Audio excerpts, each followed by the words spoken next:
I think about our little house all the time. I think of strawberry, blueberry, raspberry, blackberry eyes. Think of yellows and blues, think of greens, think up 1,000 things that you and I have never seen. It's true, I'm thinking of the thought of you. I think about our little house all the time. I think of strawberry, blueberry, raspberry, blackberry eyes. I think of strawberry, blueberry, raspberry, blackberry eyes.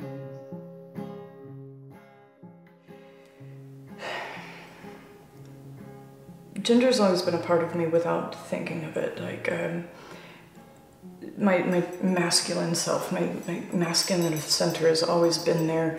My mom couldn't potty train me for the longest of time because I would stand up and I would pee down my leg.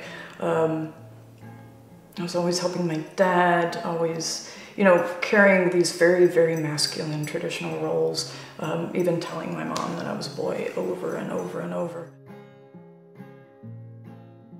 I don't know that I could say a specific age. It was around sometime between 4 and 6. I just started really having a deep understanding that the way the majority of people were viewing me and my gender were misaligned with how I felt myself was my gender. As a young person, I very much thought, I thought all the time that maybe I was supposed to be a boy because I wanted to dress only like the boys and I wanted to be with just the boys, and all the time I did. But as I got older, I just realized that I was a different female from what I was constantly being put next to. So probably, I mean, like, once I could dress myself and realized that I didn't like what was being put on my body for me, so like 5 or 4 or something. It was like my 5th birthday party and I wanted to wear boys' swim trunks. It was like a slip inside party. And my mom let me wear them for just a little bit, and then I had to get in a 2-piece, and that was just, that's when it really started coming down. Let's see, when I was about, I don't know, 5 or something, starting very young, I had a lot of, you know, gender non-conforming moments. I asked to go by Tommy for a short period of time, and I had this Hercules costume that I really loved running around the house in. I cut my hair very short in the 2nd or 3rd grade, so everybody definitely thought that I was a boy. It really started around 12 years old when I started to hit puberty. I was always kind of a tomboy. I always hung out with the guys, and I was more into like running around, riding bikes, climbing trees, building forts, all of that stuff. And right around the time that puberty hit, the gender divide started to happen. Particularly my male friends seeing me as other was really perplexing to me because I never truly understood exactly what it was to be a woman. Like, I didn't understand what that meant. I knew what society was telling me at a young age, but I didn't, none of those things felt true to me. My mom was a feminist and was very into me allowing myself to just be who I was. I started thinking about gender when I started puberty. I remember the day that I looked in the mirror and I had like the boob crease underneath my breasts, and I started crying, and I didn't think anything of it at the time. I just thought like, oh, I just don't want this extra stuff on my body. Like, I like simplicity. I don't want to carry around these things that I'm not doing anything with. So I started thinking about it then without really knowing that that's what I was thinking about. I came out to a friend of mine when I was 18 that I thought I was trans, and I never really thought about like what that meant. It just felt right. And then the more I started to think about it, the more confused I got, for sure. Like it made less sense the more I thought about it.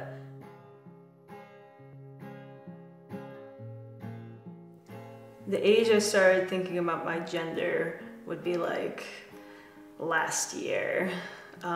It's just not something that I ever really thought about. I just was who I was. I think it's something that people are thinking about more, especially nowadays. And you know, before it's like, yeah, I like guy stuff, but I never really thought that because of that I was a guy. I thought about gender, I guess, a lot of my life, but I didn't have the story of growing up and not wanting to wear girls' clothes or all those sorts of things. I had always just felt comfortable in both worlds. I played with boys' toys as much as I played with girls' toys, and I liked my jeans and I liked my dresses, and my room was pink, but I also went and played swords. And then I got into a lot of feminist studies too, so I've thought a lot about gender. And then when I went to graduate school, a lot of my training as a psychologist, I ended up working with trans clients, and so I thought more about gender. And then I worked with trans clients all my career, so I thought even more about gender. But I guess for some reason I never really applied it to me until I got into my mid-30s. It just, like, I knew it existed, but in my mind, all I knew of the trans world at that point was pretty much people who wanted to go all one way or the other, and that didn't feel right to me either. I just always kind of danced between worlds in a lot of ways.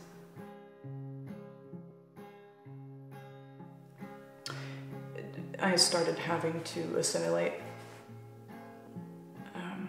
People started calling me dyke and a lot of hurtful kind of language and bad context, so assimilation was kind of the best way to go about it, but I've always been conscious of it.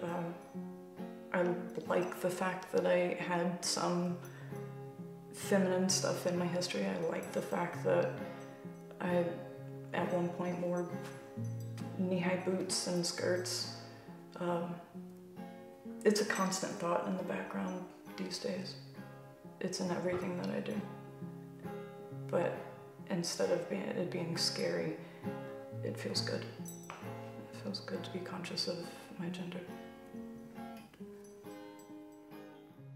The intention of Roaming Gender is to offer a platform for any and all folks to share their story on the intersectionality of their gender, race, class, ability, sexual orientation, religion, age, and nationality. If you are interested in participating in Roaming Gender, you can apply at www.roaminggender.com. Feeling safe in sharing your story publicly is a privilege that not everyone has. If you are interested in sharing your story anonymously, I encourage you to still apply to participate in the project. If you'd like to donate to the Roaming Gender fundraising campaign, please click the link. Don't forget to subscribe in order to catch the next Roaming Gender episode.